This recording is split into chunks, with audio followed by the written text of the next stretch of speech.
Hey, Sketch.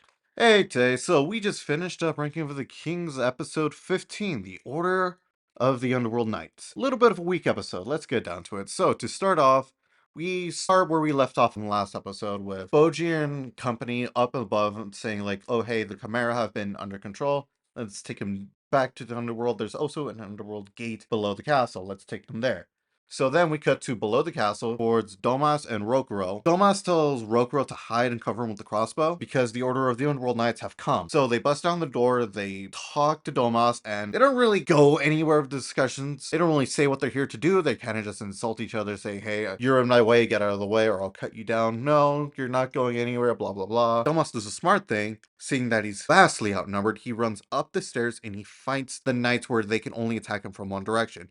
And to Domas's credit, he does this amazingly. He takes down the entirety of the knights without killing a single one.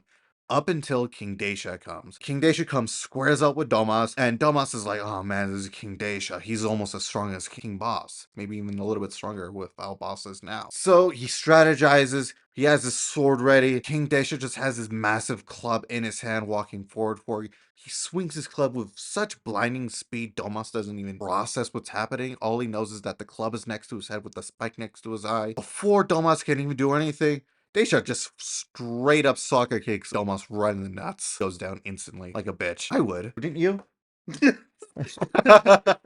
Well, That's a yes. Domas decides he's still going to blockade the underworld from getting up. Boji finds the entrance to the under part of the castle, to which Ging kind of just picks up everyone and jumps off. Kind of cuts out the whole, them running down the stairs. We just take a shortcut all the way down. Ging comes down and then Boji sees Domas. Domas immediately breaks down.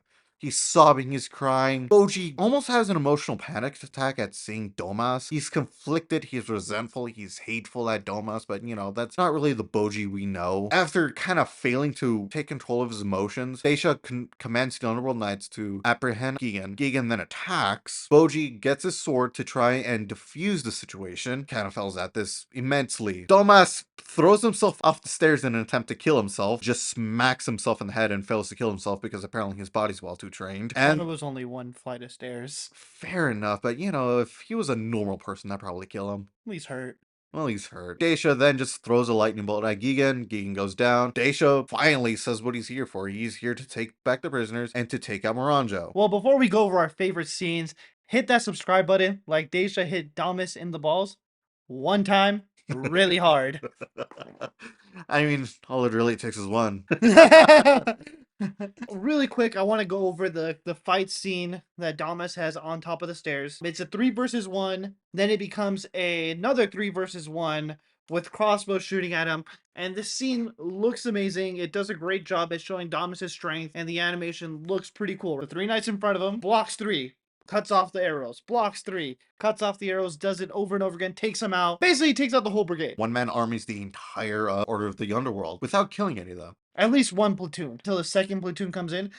But then this brings up, why is the Order of the Underworld doing so bad? They were these fearsome knights that even Domus was afraid of. I think this was a great world building moment. And do you want to explain it? Dacia points this out. The Order of the Underworld Knights are, in his words, just an unruly mob without their captain. So it kind of alludes to the fact that the Underworld isn't as great without their captain. And we know the captain is currently fighting Oaken up above, and he lost his platoon, and he's not there with him. And he clearly is the strongest because he was going toe to toe with Oaken for a good bit of time. Let's go to our favorite scene in this whole episode: Dacia kicking Domus in the balls. I think this whole scene was made for us, the audience, to finally get back at Dacia. I think karma came back to hit him really hard because we know Domus isn't a bad guy. That's what we said in our previous video. But this was like serving justice in a peculiar way that we really liked. The moments leading up to this is Domus seriously strategizing how he's going to take out Dacia, and Dacia just being so cocksure that he's going to win this. It seems like it's going to be like an either effortless attack from Dacia or maybe a quick blow for blow from Dacia and Domus. No. No, Dacia didn't even, took him as a joke, swung, told him I could have killed you. I decided not to. And then on top of that, I wanted to humiliate you. And then he dances above him saying you're undignified. And this is like one of the core traits that Domus holds, is honor and dignity. And he's lost both of them. He lost his honor a while ago, a couple episodes ago, but now he lost his dignity. It was really deep down there. Oh my god. I mean, can you take a nut shot and be dignified at the same time? No, but It's even worse when the guy's dancing above you, Fair enough. laughing. The guy was dancing like Muhammad Ali.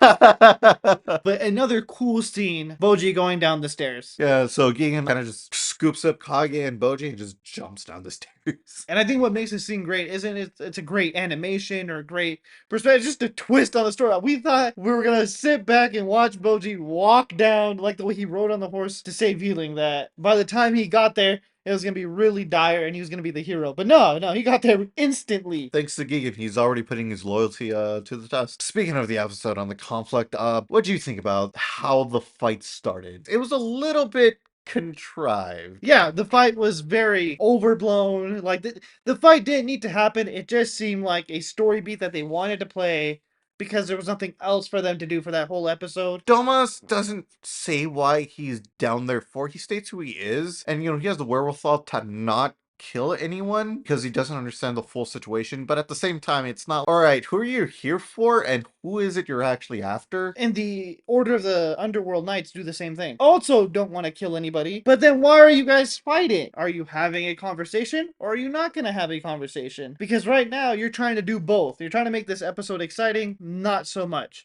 So, quick question for you. How did you feel about Boji seeing Doma? Oh boy, so we know Boji's kind of terrified of Domas. He did try to kill him. And Domas was a person that Boji trusted. Implicitly trusted, like, Domas went out of his way to try and learn sign language, even surprised Boji with sign language, and it made Boji very, very happy. We don't know how long Domas was Boji's teacher. I'm assuming a very long time because he learned sign language. Anyway, so during this episode, we have Daisha, and at some point, King Boss asks who's the strongest person in the world, and it shows Boji. And now we have Daisha, who's kind of in the mindset of just fighting people. It kind of brings me to this question: who do you think would win, Boji or Daisha? I'm gonna go with the lightweight belt champion, Boji, as clear answer. I'm gonna let you take the opposite side so we can put out our arguments. So Boji, Baranjo said is the strongest. She's been wrong a couple of times today so far. She said Healing was gonna get murdered. So I'm not saying she's infallible, but she has gotten some misses. She said Healing was gonna get murdered. She said Dorsey was done. Let's go to the underworld. She didn't see her getting kidnapped as a problem or as a prediction. So I don't think she has future sight. I think she just like takes well-educated guesses and has a sense of the world. Even that, she declared him as the strongest. Despa is known to be a kingmaker, and a kingmaker in this world is somebody to make somebody strong. And we've seen Boji effortlessly take down everyone that's in front of him. He hasn't had a struggle yet. Counterpoint. Lightning. Daisha is shown to have lightning powers and is able to use these powers from quite a distance away. He took out Oaken while he was still in the underworld, and he also one-shot Gian with his lightning powers. But can he hit Boji? Does he have to aim him? Can he just, have a bolt of lightning come down from above and control where it goes? Even then, can he hit Boji?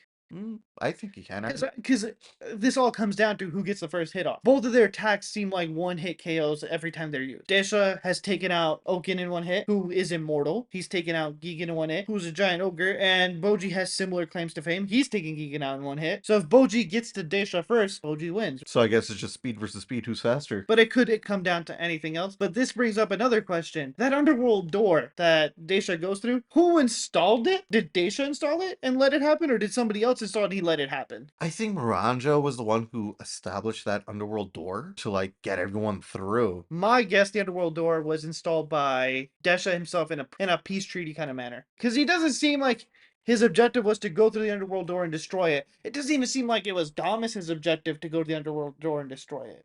He was ordered by boss to do so. Yeah, but how do you destroy it? You smack the frame really hard? Because it looks like a portal from their side, but it looks like a door from the other side. Alright, so back to the question, what will happen to Gigan? I think he's going to jail. I think they're going to take him back with them, and that's just what it is. Do you think Boji will allow it, though? I don't know. But I think he's going to go back. I don't see him being a main cast stay. He hasn't said anything to earn that privilege. To be fair, I don't think Egan has said much at all. Said his name. That is it. The man is the status of a Pokemon right now. Alright, and then this is the real question we're all wondering. Will Domus have kids? It doesn't look very good for a man. I don't know if he has a girlfriend, a wife, or anything, but he's gonna have to break the news. No more kids. Like, that kick to the balls took him out more than his jump from the stairs. All I'm saying, this man landed neck first, stood right back up. This man got up shaking after those balls were kicked. I mean, I'd be shaking too, wouldn't you? I would have just gave up right there. Let him sing and dance above me. Yep, you guys can go now. I'm just gonna fucking lay here and cry. Well, thanks for listening to us. I hope you have a good day. Laters.